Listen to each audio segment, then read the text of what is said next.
काल रात्री मूल म्हणजे तो पती आणि सासू यांना अटक केली.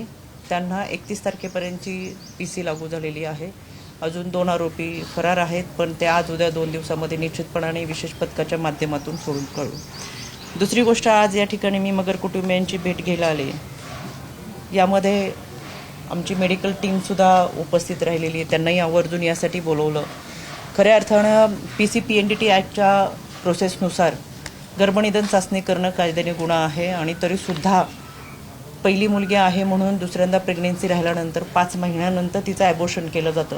तर हे ॲबॉर्शन कोणत्या हॉस्पिटलमध्ये झालं, कोणत्या क्लिनिकमध्ये झालं, कोणत्या डॉक्टरांच्या थ्रू झालं, यामध्ये कोणत्या डॉक्टरांची लिंक आहे, याची तातडीने कारवाई करायच्या सूचना ह्या पोलीस असतील आणि मेडिकल विभाग त्या सगळ्यांना दिलेली आहे.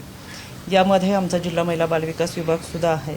खऱ्या अर्थानं समाजाची मानसिकता बदलण्यासाठी आपण सातत्याने प्रयत्न करतो की मुलीच्या जन्माचं स्वागत व्हावं, पण केवळ मुलगी आहे म्हणून तिचा छळ करणं, अशा सगळ्या अतिशय अमानवी कृत्य या चौधरी परिवाराने दीप्तीसोबत केलेले आहेत. त्याच्यामुळे यामध्ये जो गुन्हे दाखल झालेले आहेत, पूर्वी कंचन पोलीस स्टेशनमध्ये BNS अंतर्गत 80-108 85 89 352 351 3 115 2 आणि 3-5 अन्वये गुन्हा दाखल करण्यात आलेला आहे. या सगळ्या गुन्ह्यांच्या अंतर्गत आरोपींना अगदी शेवटच्या शिक्षेपर्यंत घेऊन जाण्याची कारवाई करण्यात येईल. यामध्ये राज्य महिला आयोग स्वतः लक्ष घालत आहे.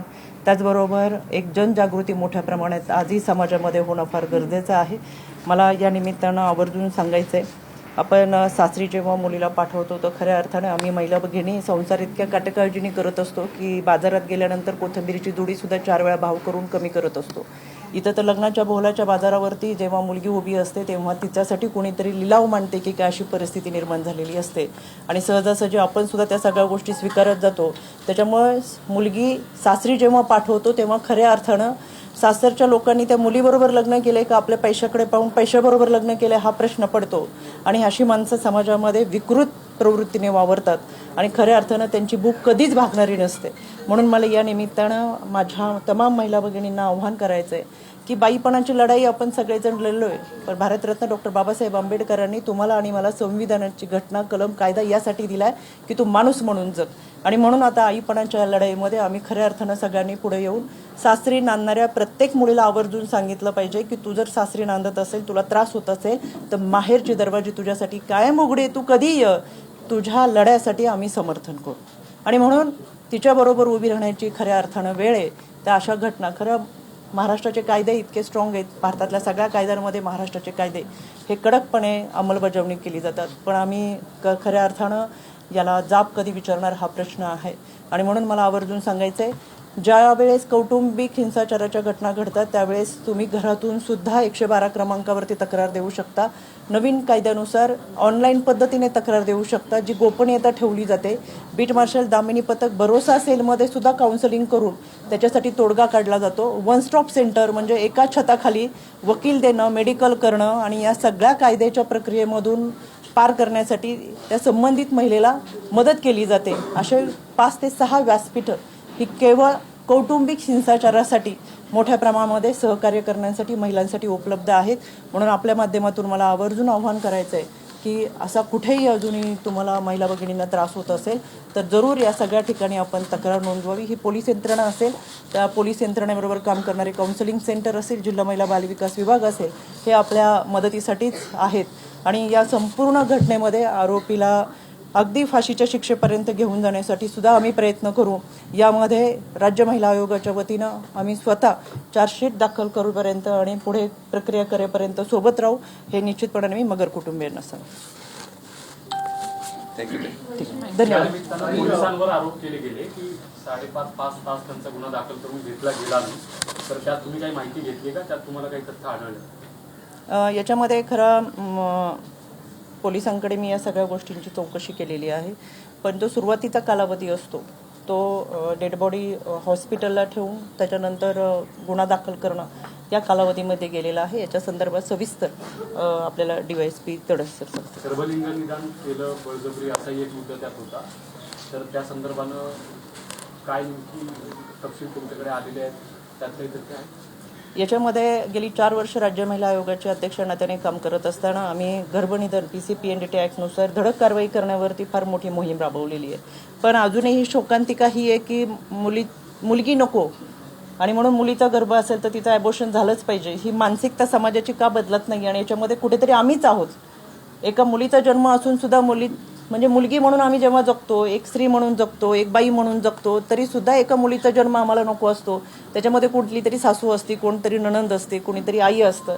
आणि म्हणूनच ही समाजाची मानसिकता जर बदलायची असेल, कायदा आहे PCPNDT ॲक्टनुसार कडक कारवाई होते. या घटनेमध्ये सुद्धा पहिली मुलगी आहे म्हणून तिला त्रास दिला जातो आणि दुसऱ्या मुलगी डिटेक्ट झाल्यानंतर त्याच्यामध्ये तिचं ॲबॉर्शन केलं जातं. अतिशय लाजिरवाणी ही गोष्ट आहे. विद्येच्या बाहेर घरामध्ये आम्ही राहतो, आजही सुशिक्षित म्हणून घेतो, पण मला हा प्रश्न पडतो की आम्ही सुशिक्षित कोणत्या मानसिकतेतून झालोय. अजूनही मुलीच्या जन्माचं स्वागत करायला आम्ही नकार देतो आणि म्हणून समाजाची ही मानसिकता बदलण्यासाठी फार मोठी लढाई लढावं लागेल. हे सगळं करत असताना कायदे आहेत, आमच्यासाठी फार मोठे कलम आहेत, बाबासाहेबांनी दिलेलं संविधान आहे, पण अजून आमची मानसिकता बदलत नाहीये. म्हणून ही मानसिकता बदलण्यासाठी आता आपल्या स्वतःच्या परिवारापासून सुरुवात केली पाहिजे. मी जर केंद्रबिंदू असेल तर हा परीघ पूर्ण करण्यासाठी मला समाजाची मानसिकता बदलण्यासाठी पुढे यायला पाहिजे. हा शपथच आज आम्ही महिला भगिनी घेऊ. आणि म्हणून मला असं वाटतं की समाजाची मानसिकता, समाजामधली जनजागृती आणि खऱ्या अर्थानं मुलीच्या जन्माचं स्वागत यासाठी केवळ शासकीय पातळीवरती कार्यक्रम करून ते कार्यक्रम प्रत्येक घरापर्यंत घेऊन जाणं नाही, तर मानसिकता बदलणं फार गरजेचं आहे आणि ही बदलाची सुरुवात आपल्यापासून झाली पाहिजे. काही तुम्ही म्हणताय की दामिनी पथक आहे, हेल्पलाईन नंबर्स आहेत, पण आपण जर पाहिलं तर वैष्णवी आगवणे प्रकरणात सुद्धा अनेक अशा गोष्टी झाल्या, चार्जशीट दाखल झाला, आरोपींना अटक झाली. याच्यातही आरोपींना अटक होईल, कोर्टाचे दरवाजे उघडले जातील. पण नेमका कायद्यामध्ये आपण कधी बदल करणार आहोत? कायदा कधी पारित होणार आहे? केंद्र सरकारमधनं कायदे पारित होतात, मात्र राज्य शासनाकडनं या सगळ्या बाबतीच्या शिफारसी कधी होणार आहेत? कारण आता या सगळ्या घटना ज्या आहेत त्या सातत्याने राज्यात आणि संपूर्ण ठिकाणी वाढताना दिसतात. 2 जुलै 2025 रोजी केंद्र सरकारने नवीन कायदा आणला आणि हा BNS अंतर्गत आणलेल्या 3 कायद्यांची अंमलबजावणी संपूर्ण राज्यांमध्ये होत असताना महाराष्ट्रामध्ये सुद्धा ते कायदे लागू करण्यात आले. हे लागू करत असताना ज्या पद्धतीने मी आता सांगितलं की DV केस जर होत असेल किंवा घरामध्ये कौटुंबिक हिंसाचार होत असेल तर त्या महिलेने घराच्या बाहेर सुद्धा जाऊन तक्रार दाखल करण्याची भीती वाटत असेल तर ती ऑनलाईन पद्धतीने सुद्धा तक्रार दाखल करू शकते. आणि ऑनलाईन पद्धतीने केलेल्या तक्रारीची दखल घेऊन कायदेशीररित्या पूर्ण प्रक्रिया पूर्ण करत असताना तिला संरक्षण देणं ही सगळी प्रक्रिया नवीन कायद्यामधली आहे. त्याच्यामुळे BNSच्या अंतर्गत जर आरोपी आणि त्याच्यावरचे आरोप सिद्ध होत असताना दोषारोपपत्रासहित त्याला फाशीच्या शिक्षेपर्यंत घेऊन जाण्याचे अनेक कलम यामध्ये दुरुस्त करण्यात आलेले आहेत. त्याच्यामुळे गेल्या वर्षी हे कायदे सगळे दुरुस्त झालेले आहेत. इतकंच काय, हे दुरुस्त झालेले कायद्यांची अंमलबजावणी व्हावी म्हणून आम्ही स्वतः या नागपूरच्या पहिल्या अधिवेशनामध्ये सर्व अधिकाऱ्यांना ट्रेनिंग दिलेलं आहे की जे नवीन कायदे आलेले आहेत BNSच्या अंतर्गत या कायद्याची अंमलबजावणी आपण कशी करावीत. त्याच्यामुळे आत्ता जे कायदे आलेले आहेत हे नवीन कायदे आहेत आणि अतिशय कडक असे हे कायदे आहेत. त्याची अंमलबजावणी ही निश्चितपणाने होईल आणि होत आहे. त्याच्यामुळे जर कुठे असं वाटत असेल, मला निश्चितपणाने अर्जदारांनाही आवर्जून सांगायचं, याच्यामध्ये जर कोणालाही असं वाटत असेल की यामध्ये पोलिसांची कुठं हलगर्जीपणा होतोय, बेफिकिरी होतोय, दुर्लक्ष होतंय, तर राज्य महिला आयोग तुमच्यासोबत आहे. काय परिवाराचं म्हणणं होतं, आई बाबांशी बोललं, काय त्यांचं म्हणणं होतं, काय शास्त्राचे लोक त्यांनी कधी कॉन्टॅक्ट करण्याचा प्रयत्न नाही केला का? कारण ते पदावर होत्या, सरपंच होत्या तिथे असून त्यांनी कधी कॉन्टॅक्ट केलाय का आणि त्यांच्याकडे काय सांगतात? भाजपच्या पदाधिकारी तुम्ही सांगा की फॅमिलीनी काय तुम्हाला खरं तर ह्या फॅमिलीचे निलेश दादांच्या माध्यमातून आमच्या अनेक वर्षापासूनचे रिलेशन असल्यामुळे तातडीने त्यांनी जी घटना घडली ती सांगितली. यामध्ये मुलीच्या बाबांनी मान्य केलं की तिने खूप वेळा आमच्याकडे तक्रार केली, पण आम्ही कधीही ती तक्रार आम्हाला पोलिसांकडे सांगावी किंवा न्याय मागावा यासाठी आम्ही प्रयत्न केला नाही. तो आम्ही करायला पाहिजे होता. खरं तर तुम्ही मानसिकता आता समजून घेते, कुठल्याही आईचं लेकरू अशा पद्धतीने जातं तेव्हा प्रचंड वेदना होतात. त्याच्यामुळे निश्चितपणाने यामध्ये मी परत एकदा आवाहन करेल की अशा घटना जेव्हा सासरी राहणारी कोणतीही लेक माहेरी येऊन जेव्हा तक्रार करत असेल किंवा माहेरी त्रास होतोय सांगत असेल तर माझी त्या आईबाबांना विनंती राहील, त्यांनी जवळच्या पोलीस स्टेशन असेल, जी मी परत सांगते, याच्यामध्ये आपण जेव्हा तक्रार दाखल करता तेव्हा ती गोपनीय राहते, ती कोणालाही समजत नाही, पण किमान तक्रार दाखल करा, त्याच्यावरती निश्चितपणाने आपल्याला तोडगा काढता. राजकीय दबाव येतोय, राजकीय दबावापोटी पोलीस कारवाईमध्ये दिरंगाई करतात. सत्ताधारी आमदारांनी राजकीय दबाव त्या दिवशी रात्री टाकलेला आहे. असं काही असेल तर मी जरूर माहिती घेईल, पण मी पोलिसांना देखील विचारलं, याच्यामध्ये राजकीय दबाव हा पोलिसांवरती कोणताही नाही, कुणाचाही राजकीय फोन आलेला नाही. म्हणजे मी विचारलेल्या माहितीप्रमाणे. पण तरीसुद्धा अजून त्याच्या संदर्भात मी माहिती घेईल आणि कोणीही याच्यामध्ये राजकीय दबाव आणू शकत नाही. राज्य महिला आयोग म्हणून आम्ही हे पारदर्शकपणे त्याच्यावरती कारवाई करावी अशा सूचना या पोलिसांना दिलेल्या आहेत. या सगळ्यांच्या मनात तोच प्रश्न असेल, आता अटक होईल, गुन्हे दाखल होतील, दोषारोपपत्र होईल. हगवणी प्रकरणाच्या वेळी म्हटलं गेलं की फास्ट ट्रॅकमध्ये केस चालली पाहिजे. त्याचं काय झालं आता तुम्ही सगळेजण जाणता. त्याचं काय स्टेटस आहे हे सुरुवातीला सांगा. आणि या केसमध्ये तुम्ही त्याच्यापेक्षा वेगळं काय करणार आहात, जेणेकरून हगवणी कुटुंबाला किती वर्ष किती महिने झाले तुम्ही पाहतोच आहे, ती त्यांच्या वाट्याला येणार आहे का? मला असं वाटतं की त्या केसमध्ये आरोपी सगळे अटक आहेत. या सगळ्या मध्ये इन्व्हेस्टिगेशन, तपास आणि फॉरेन्सिकचा अहवाल हे सगळे सादर होऊन कायद्याच्या चौकटीतून ही सगळी प्रक्रिया पूर्ण होत असते. आणि हे प्रत्यक्षदर्शी आपण सगळेजण पाहत आहे, आपल्याला त्या सगळ्या गोष्टीची कल्पना आहे. याच्यामध्ये 2 आरोपींना काल अटक केलेली आहे. 2 दिवसात विशेष पथक नेमलेले आहे, ज्याच्यामध्ये उर्वरित 2 आरोपींना देखील अटक केली जाईल. आणि ज्या 2 आरोपींना 31 तारखेपर्यंतची PC आहे. अनेक प्रश्न या सगळ्यांच्या मनामध्ये देखील आहेत की संबंधित म्हणजे दीप्तीचा मोबाईल असेल किंवा अजून काही तिची सुसाईड नोट कुठे आहे का, असे अनेक प्रश्न आहेत. पण ज्या नवरा आणि सासूला 31 तारखेपर्यंतची PC आहे त्यांच्याकडून सुद्धा ही सगळी माहिती घेतली जाईल.